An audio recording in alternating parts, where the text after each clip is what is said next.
So how's everybody doing? This is going to be an unscripted, spur of the moment, just because, I rarely sit and take these moments to really just have a discussion, if you know what I mean. Some of you that have been here for a little while noticed that I have a different thought process, I guess you can say. I go about things differently. And part of it is because I don't want to reveal things early that I'm going to reveal later, if you know what I mean. But I'll get into that. First of all, do me a favor, get on the comments. Hey Brian, sorry this took so long to get out. Really? You sent me a package full of stuff. I didn't even know most of this stuff was coming. As a gift. When it gets here, buddy. Really. He timed it with Christmas card mailing, which is, that's a good thing. Just some odds and ends. Merry Christmas to you and your family. Thanks. His name is Doug. Post down in the comments, say thanks, Doug. He sent us a box of goodies. As many of you know, I just had a baby. Jacob Jeremy Smith. 9 pounds. I don't remember the time he was born, but I will tell you the labor was extremely long. It started Wednesday afternoon. We had a baby late Thursday night. I think it was Thursday evening, just to give you an idea. It was a bad delivery. It was a scary one, if you know what I mean. 2 liters of blood loss. But everybody's okay. Everybody's healthy. He had jaundice, but it seems to be clearing up pretty quickly. And all those who said, or I guess you could say I had a lot of well wishes come at me. And I just want to say thanks to everybody. Alrighty?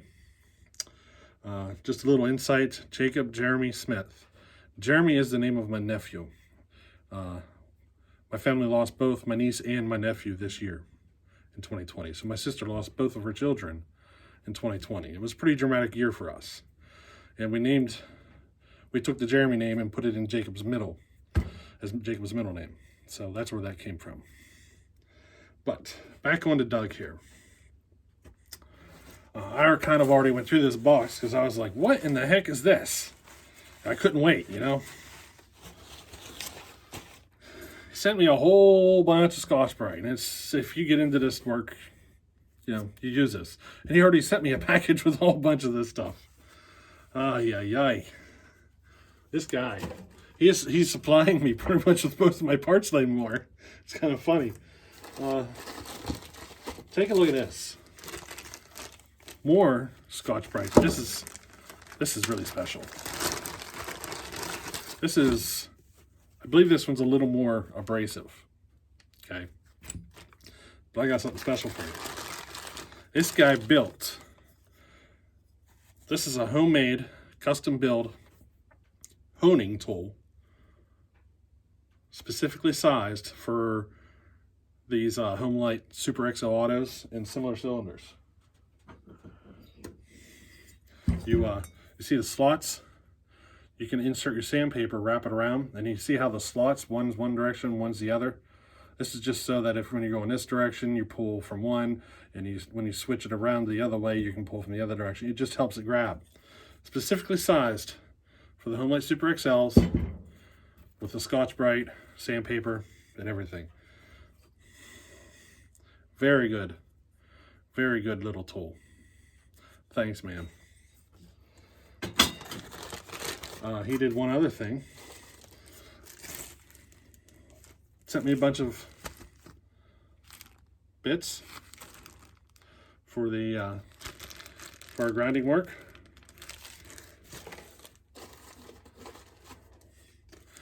Sent me a rebuild kit. Is this Walboro? This looks so Walboro. Nope, it's HDC. So, rebuild kit. I'll show you this in a second. Look at this. He even packaged everything up in little baggies. But look at this. I didn't know anything about this. Brand new set of tools.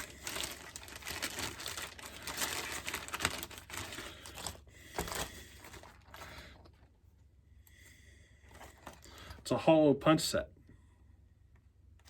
It helps to have these for blocking governors. And here's a big piece of thick rubber.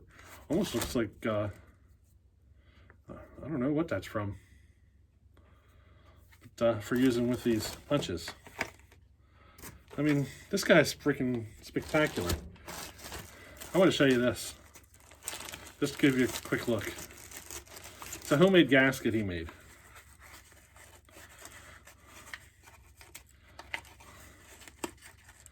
I'll let Doug explain this whenever you guys start asking. I'll let Doug explain this one.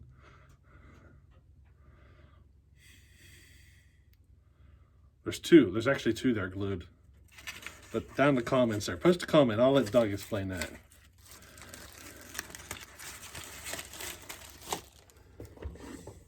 And look at this. You see this?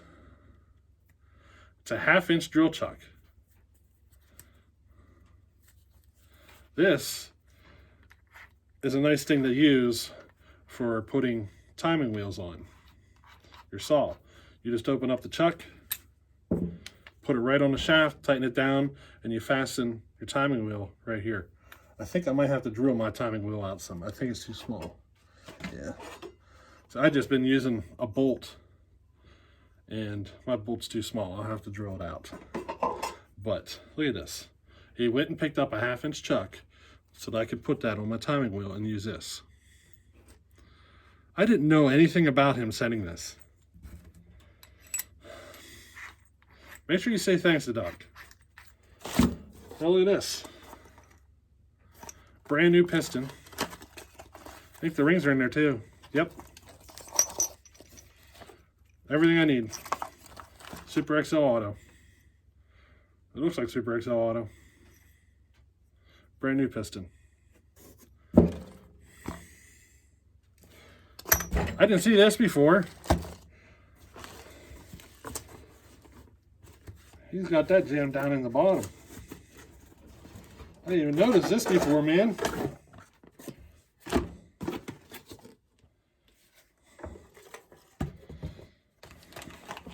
Gasket material.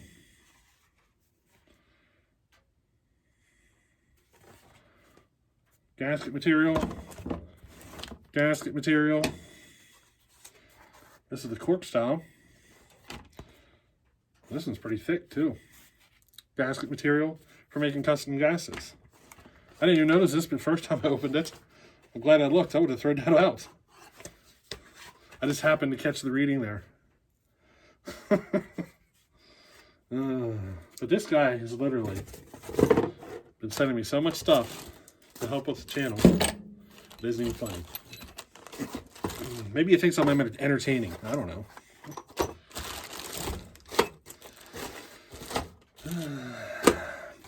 Maybe it's because I think differently. See, I'm completely self-taught, and I'm sharing with you my thought process. I didn't have an iron horse. I didn't have anybody to teach me whenever I was learning this stuff. So whenever you see me doing things, it might be different than what you're used to seeing. You know what I mean? Now, just a little update. Some of you have been waiting for the Homelight, the Super XL Auto porting class videos to start. They've actually already started. I've actually already started recording them. You're going to start seeing those videos come out in January. So I've already started working on the videos. I think the first two are ready. They're going to be short and slow. It's going to be slow going. It's going to be short. They are going to do a saw in, 4 or 5 videos till we're testing. This is going to be considerably more just to go through the process, so be prepared for that. And one other thing I wanted to talk about. This is probably the most important one. The Super XL 130 that I ported. We've been testing. I think I showed 2 testing videos now. I have one more testing video you're about to see. It's coming out on Monday. But one or two of you have already picked up on this. And hats off to you, because I can tell you guys got some experience. I mentioned in the beginning of the video, it's like, here's a muffler. That I mentioned that I never gutted the muffler. And these guys picked up on it, because you're starting to see signs of the muffler restricting the flow. We will get into opening up the muffler, but that was going to be the last thing in the process, because with a ported saw, the difference between a highly restricted muffler and one that's been opened up, it should be a pretty dramatic difference, or very, quite noticeable. And I really wanted to save that for the end of the video process to show the difference. So you're really not going to see what this saw is capable of until the very end. You're just not. Sorry, but I know you've been seeing this and you're like, man, that thing's ripping. Well, it's going to go more. I actually have the pipe. I got the most restrictive muffler that I could find and threw it on that sucker, and I didn't gut it. So what you're seeing is a stock Homelite Super XL auto muffler that's still got everything in it. The most restrictive muffler that I have found from Homelite. They sound good. I like the sound of them, but they are very restrictive. I don't have one sitting here, I don't think, to show you what it looks like. So, but just a little pointer there. We're really not going to get to see what that saw's capable of until the end. Now we do have, you're going to see this next video, you're going to see we need to make some repairs, but I'm not going to reveal much more than that. Okay? We do have some repairs to make on the saw. It's going to get interesting, I think, because I think I made a mistake. We got to correct that mistake. So see if you can figure it out. Point it out to me. All right? You've been watching all the videos. I think I made a mistake earlier that is now revealing itself later. So see if you can figure it out. But the reason I want to get more in depth here into this muffler thing. Part of the reason I wanted to do this process is because most builders will gut the muffler first. I'm doing it backwards. I'm gutting it last. The reason is I've never ported the Homelite Super XL. I mean, not like or any of these saws, at least not to this level. And how am I going to know what the saw is capable of, or how much of a difference the different changes make, like the changes in my transfers and the exhaust changes and so forth? How am I really going to know how much of a difference those things are making? I need to keep the muffler blocked off, open the other things up, because I want to see what the limitations are at the muffler, if you know what I mean. I want to get the other components flowing well. I want to see what they show me before I get to the muffler. I like to do things a little differently is all. I like to get it flowing good from the start to the end, but then choke the end. And then kind of work through the process and then start opening up the end until I get it to where I want. Because the muffler can control how much torque you have in the saw. If you have it too open, it can cause you to lose torque. You know what I mean? So that's why I'm keeping it restrictive. That might be one of the reasons that saw has as much torque as it does, is because how restrictive I have that at that muffler. You know what I mean?